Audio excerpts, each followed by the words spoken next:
Now, when it comes to really scaling this business up to the next level and really creating not just a full-time business, but a massive successful business that lets you live the life of your dreams, you need to start look at outsourcing. Now, outsourcing is where you hire someone else to do the work for you. Now, the benefit of this is it frees up your time. You don't have to sell during the day, work at night. Instead, you can sell during the day, spend half an hour managing your outsourcer. They do the work while you're asleep because they're in a different time zone. You wake up in the morning to find it all done. How brilliant is that? And to me personally, one of the big goals of any business is to free your time up so you have time to spend it with your family and really enjoy life. So it's very, very important, I think, that if you want to take this to the next level, you do this. Plus, of course, you have to remember, you may not know how to do everything you're selling. You may know how to do some of it, you may know that a lot of it's possible, but if you don't have the technical expertise or sort of the willing to learn, so it's a very, very good way of really building your business and adding in additional services without having to stress about how you do them. Now, the real beauty of this is you can hire people for a fraction of the cost of doing it yourself. Now, in sort of the USA, average salary is $2,000 to $3,000 a month. Now, if I hire someone from, say, Indonesia, I can hire somebody with a degree, great English, very helpful, really polite, useful person that knows what they're doing for $250 to $300 a month. That's a tenth of the price. And to me, that's brilliant because you're not ripping these people off. Now, a lot of people won't outsource like this because they go, no, we can't do it, we're not being fair, we're abusing them. The salaries they're asking are good quality salaries for the country they live in. You have to remember their cost of living is a lot lower than it is where you are. So they can afford, obviously, to charge a lower rate. If you were to pay them the salary you'd pay somebody in the US, they'd fall off their chair because they'd be incredibly wealthy in their country. So what you need to do is find someone who can do the work for you, and it's an awful lot cheaper than you may think. If you think about a client pays you $1,000 to set up a website, you think, great, $1,000. You spend then 3 days trying to set the website up. You're working for what, $333 a day. However, you go in and sell it, $1,000 in your pocket. You hire somebody from Indonesia, $100, they've done it. And you've spent an hour working on it, say, just tidying it up, having a look, proofreading it, etc., etc. So you've spent an hour and earned $900. So you can see it makes it an awful lot more cost effective. It means that your time becomes an awful lot more valuable and you have more time with your family, friends, etc., etc. But it's not as expensive as people think, and it is very cost effective, because if I'd spent 3 days creating this website for $1,000, that's 3 days where I'm not selling, I'm not generating business. So in that 3 days, I could have sold another, 6 websites for $1,000. Just say 2 a day. I could have sold another 6 websites for $6,000. So in those 3 days, I could have earned, doing it myself, I could have earned $1,000. Or if I'd outsourced it for, say, $100, and we're being very, very generous there, $100, I could have earned $6,000. To me, it's a no-brainer. And the successful offline marketers that I know all outsource a lot of the work. Most of them, you'd be frightened when you realise how technically incompetent they were. You really, really would. Some of them I've seen even struggle to switch a computer on, yet they hire somebody in Indonesia or Malaysia or something like that, they do the work and they pocket the difference. It's an incredible business model, it really is. Now, Philippines and Malaysia are very, very good. India used to be good, but with all the offshoring to India, prices have risen significantly in India, and it's not as competitively priced as it used to be. It's still, cheaper than hiring somebody in the US or the UK, but it's not as cheap as it could be, or it certainly was. Now, I've always found that the Filipinos and the Malaysians are incredibly friendly. They're nice people. Just like anywhere else, there's the odd bad egg, but we'll talk through some processes so you can avoid them. It's not a bad thing, but you just need to be aware of them. Now, it's a great place to find workers on somewhere like Craigslist. You go into the resume section, go and look for people, you go and post a job on there, you'll get somebody in, no trouble at all. There's plenty of websites that's all built around hiring people from those countries as well. You can go and find those. Just do a quick Google for, you know, hire Filipino or employ Filipino, something like that, and you'll find them. Now, an alternative is a site called Odesk. I personally quite like Odesk, I must admit. It's, again, you have a little bit of a premium because obviously the people there have to pay fees to Odesk. It's how Odesk stays afloat. But the real benefit to me of Odesk is it comes with an awful lot of built-in software. You can see feedback on workers, so you know you're hiring a good one before you hire them. You know they've had previous employment and it's gone well. You know that they are reliable, they can do tests, you know, they can prove their English, etc, etc. So it's very, very good. There's also software there for you to manage your outsourcers, which is brilliant. Now, if you just want sort of one-offs, then Fiverr.com, brilliant place to go. I use it all the time. It's one of my favourite sites.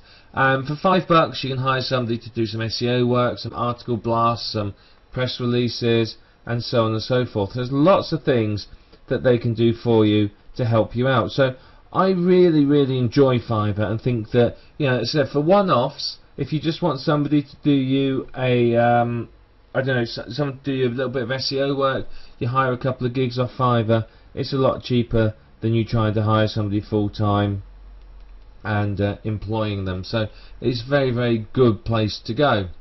Now, before you employ anyone, it's very, very important for you to test potential staff. Ask them questions, test their communication, test how responsive they are, test how you get on with them. Now, think about going for a job offline. If you submit your resume and you go for a job, do you just walk into the job and they go, yeah, come on, and you get? No, that's not what happens at all. You have an interview, they ask you questions, they might test you, and so on. You know, they see whether your face fits in the business, basically, whether you're someone they can get on with, whether you're somebody they like. And it's very important that you test your potential staff in a similar way. You've got to interview them well, because the thing is a lot of these people may well, you know, might be good, but they might not be what you're looking for. You know, you've got to know what you're after, and you've got to be able to talk to these people and, you know, give them some simple tests. It's not complex, but just ask them some questions about what it is you want them to do. So if I was after somebody to do link building for me, I would state to them, right, I want to run the link building campaign for XYZ site.com. It's currently on page 3 in position 30, it's in position 28, say. What I would like is I want it in the top 3. What would you do to get it there? And you ask them open-ended questions like that where they have to think and answer. You know, you can ask them all sorts of things. Ask them a bit about why, for example, a good one is this going to be their only job? Are they going to be working for anyone else? A lot of the time, if they're going to work for someone else and they're saying they're going to do 40 hours a week for you, then that's a lot of hours if they're going to do other hours. So you may want to avoid them if they're going to do that. You may want to ask them, well, what motivated them to get a job like this on the internet for someone like yourself? What's their reasoning behind it? What's their long-term aims? Things like that. Understand them, because if you're going to work with somebody a lot, you don't want to hire somebody and then 2 months down the line they go, right, I've had enough now, bye, I'm going. What you want to do is you want to be able to obviously keep them on, because if you spend ages training them up, you don't want them to leave at a drop of a hat. So find out what their long-term aspirations and motivations are, find out what they want, and basically look after them. You've got to make sure they're a reliable person. You don't want to hire an outsourcer, and we've all heard these horror stories where you hire somebody and they don't turn up, they don't do the work, they do poor quality, etc, etc. You've got to make sure they're reliable. If I'm hiring an article writer, I will ask them to write me an article as a test. I'll pay them for it most of the time. I'll get them to write me an article to test how good they are and test how quickly they can do it. Then I would give them a pack of 5 or 10 to write, for example, and say, right, let's do these, and I'll see how well they did those. If they did those adequately, then I would consider maybe taking them on full time. But you know, obviously you've got to make sure you can work with them, make sure they're a person you can work with, someone you get on with. I've recently had to work with a couple of different graphics guys. My usual graphics guy had some issues, personal issues, where he couldn't work, so I had to find somebody else. Now the difference in people was scary, it really, really was. The guy I'd worked with before, we'd built a good relationship. He's been working with me for about 2 years now. Absolutely fantastic guy, and you know, he'd spoilt me, if you'd like to say, with dealing with other outsourcers. I had to hire somebody else. Now this other person I hired, oh, it was difficult. I had to explain the concept to them. They sent me the art. It looked like it had fallen out the 1980s, you know, the early days of the internet. So I had to send it back, say no, I want something more up to date. I had to go off and find some examples. I had to manage them and tweak it with them, and you know, make sure that they sent me the right files in the right format, the right size images that I needed, etc., etc. Terrible, absolutely terrible. It took days. It really, really did. And my other outsourcer, the guy I'd been working from years, came back from his personal time, and I contacted him and said, look, I need some graphics. I understand if you can't do them because of everything that's happened. Are you free? And he said, yeah, sure, no problems, I'm free. So I said, right, well, what I'm after is this. And I told him the domain name, the website title, or the product title. I gave him 6 words about what the product was. Within 2 hours, he'd sent me an outline, a sample graphic, sample mini site design, which was absolutely spot on. It was great, you know, and I sent him back saying, yeah, brilliant, that looks fantastic. 2 hours later, final version on my desk, ready for me to use. And to me, that's what this is all about. It really, really is. I mean, it's absolutely incredible. I was stunned by how well he did this, and it highlighted to me how important it is that you have really reliable people working for you, people you can trust. And you know, you don't always get this relationship straight off. Sometimes it takes a little bit of work, but you can tell fairly early on whether someone's going to be someone you can get on with or whether it's someone you're going to struggle with. But the key to success with outsourcers, and this is what people forget, and it winds me up, is you've got to give them detailed instructions for what you want. A lot of people will tell their outsourcers, you know, I want a graphical header for my coffee bean site. And okay, so they go off and create a header. They then go back and go, no, you got it completely wrong. It's the wrong size, it's the wrong shape, you've got the wrong colours, you've got the wrong title. Why have they got that all wrong? Because they haven't been given the right information. They can only produce something as good as the information you give them. When you've been working with them for a while, like my graphics chap, then they'll be able to produce much higher quality work. But initially, you've got to give them the detailed instructions until they know exactly what it is you're after. They can't, you know, guess what you want. They can't read your mind. If you're thinking, well, I really fancy this site in purple, but you haven't told them, how do they know? You've got to give them good quality information, and if you can do that, then you will find that they're going to get you some really, really good results. The thing with outsourcers is always look after them. It's the #1 key, and they'll look after you. Yeah, if you're, you know, ripping them off or paying them less than they're worth, they'll leave. They won't want to work with you. Yeah, my graphics guy, when he started out, yeah, his site's designs, I think the first 3 or 4 I got were 37, and then he put his prices up. I didn't know he'd put his prices up. He kept charging me the same price. I noticed on his website when I was looking for something, recommending him to people, that he'd put his price up. As soon as I saw that, I started paying him the higher price. You know, and several months ago he put his prices up again, and again I've noticed this time, and I'm paying him the higher price, because do you know what? He's worth it. I would rather pay him, you know, $100 for a graphics package than pay someone else $40 and have to micromanage them and have to go back and forth for 2 weeks to get it right. So, you know, you look after them, they'll look after you, no trouble at all. And, you know, you can build a great relationship with them where they will work with you and really help you build their business. And, you know, my rule of thumb with all outsourcing is if you pay peanuts, expect monkeys. Simple. It really, really is.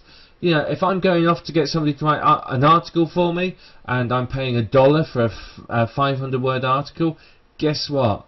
I'm not really going to expect that article to be readable. You know, I expect it to be junk. You know, I would expect to pay a decent salary, decent amount of money for an article to get a decent article. End of story. There's no question, nothing else. That's what you do. If you pay somebody too little, they won't do a good job. Pay them, you know, what they're worth, what's the job worth, and what you'll find is they'll look after you and they'll do you well. It's when you try and rip them off and you try and insist on, you know, oh well, you've got to pay, you know, you've got to do this for, you know, half the market value. You're going to find they're going to turn you down because there'll be other people that will want to buy them. Now, there's some software called Basecamp that you can use. It's available on the internet. Do a quick Google, you will find it. You can use that to manage your outsourcers if you want. It's very, very good software. Odesk has similar software built in. But basically they log in, they log their time, you can see what they're doing when they're doing it, and then you know if they're trying to, you know, again, rip you off, because some of them are unreliable, some of them are consistently so, others may just have the odd personal issue. But using this software you can track them and make sure that, you know, it hasn't taken them 8 hours to write one 500-word article, you know, which obviously I think would be a little bit slow, but you can make sure that they're keeping to speed and they're doing the work in decent time. Now, one of the things that I strongly recommend people use, and I use it all the time, not just with my outsourcers, but for myself as well, is I create checklists and step-by-step guides. I'm obsessed by them. Everything I do in my business has a checklist and step-by-step guide, and when it's relating to outsourcers, it also includes videos. So, you know, for example, I have a process for setting up my websites, and I've automated it as much as I can. So, you know, I know step 1, go and find a good domain name, this criteria. Step 2, find 10 keywords that I'm going to target in that domain. Step 3, hire an outsourcer, write a 500-word article about each keyword. Step 4, install WordPress using my base configuration. Step 5, configure these components of WordPress that do not work in my cloning software, etc., etc. Yeah, and it all just goes through. Traffic generation, exactly the same. Day 1, do this. Day 2, do this. Day 3, do this. Day 4, do that, and so on. Very, very simple. And as I said, the beauty of this is that any of these tasks, I can hand it to an outsourcer and say, right, I need you to do this. They've got the checklist, they've got the step-by-step guide, and in many cases, they have a video as well. And that, to me, makes life easier.